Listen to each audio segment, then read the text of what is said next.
Assalamualaikum warahmatullahi wabarakatuh. Saya Rodia Abdul Karim, nombor matrik 055944, merupakan pelajar ijazah sarjana muda kerja sosial dengan kepujian di Universiti Sultan Zainal Abidin. Pada hari ini saya akan membuat satu video berkenaan dengan refleksi diri terhadap golongan ataupun kumpulan terpinggir. Baik, kumpulan terpinggir yang saya dan kumpulan saya telah pilih ialah golongan OKU, iaitu golongan kurang upaya. Baik, pertama-tama sekali saya akan menceritakan tentang perasaan saya terhadap temu bual yang telah saya jalankan. Baik, yang pertama saya berasa sangat sebab kerana apabila golongan OKU ini menceritakan perjalanan perjalanan hidup mereka, bagi saya ianya bukanlah sesuatu yang mudah kerana mereka perlu hidup dengan fizikal yang tidak sempurna seperti manusia lain. Jadi banyak sangat halangan dan dugaan yang mereka perlu tempuhi. Baik, yang kedua saya rasa sangat terharu oleh golongan ini kerana walaupun mereka mempunyai banyak kekurangan, tapi mereka tetap berusaha untuk membantu saya dan ahli kumpulan saya untuk menyiapkan kajian ataupun tugasan yang kami perolehi. Jadi bagi saya, walaupun mereka mempunyai banyak kekurangan, mereka tetap bersemangat untuk membantu. Jadi saya rasa agak terharu di situ. Baik, yang ketiga saya rasa sangat termotivasi kerana walaupun mereka mempunyai banyak kekurangan dari segi fizikal, daripada segi kewangan dan sebagainya, mereka tetap bersemangat untuk meneruskan kehidupan, tidak menjadikan alasan kurang upaya itu sebagai satu alasan untuk mereka tidak meneruskan kehidupan. Jadi saya rasa sangat termotivasi sebagai seorang individu yang normal. Baik, seterusnya kita beralih kepada peranan-peranan yang perlu dilakukan oleh agensi, komuniti serta pekerja sosial. Baik, yang pertama ialah peranan daripada agensi.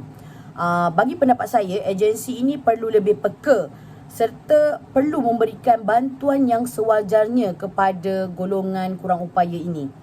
Sebagai contoh yang boleh saya berikan, yang pertama ialah apabila kami menemu bual seorang responden yang mempunyai kecacatan iaitu lumpuh separuh badan.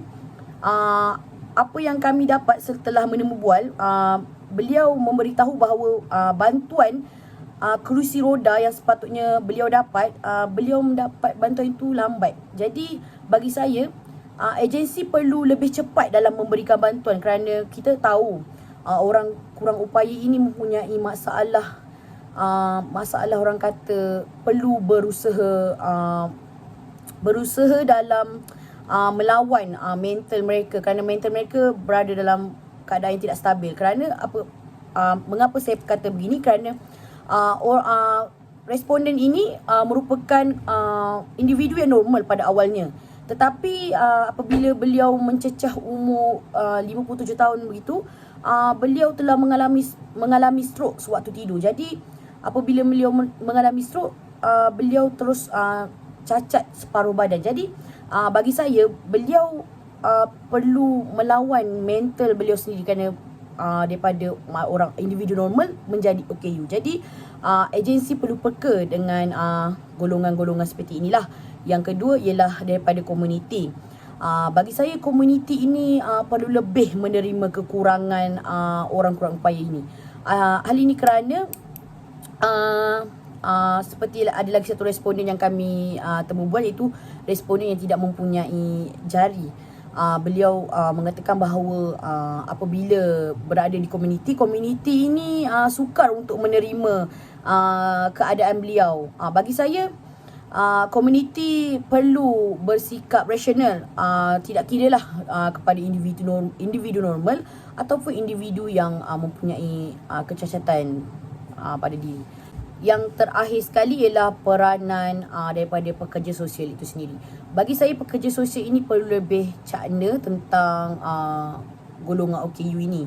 Contoh baik yang boleh kita lihat yang dilakukan oleh pekerja sosial apabila kami menemu bual seorang responden yang mengalami kecacatan mata dan beliau telah menggunakan mata plastik.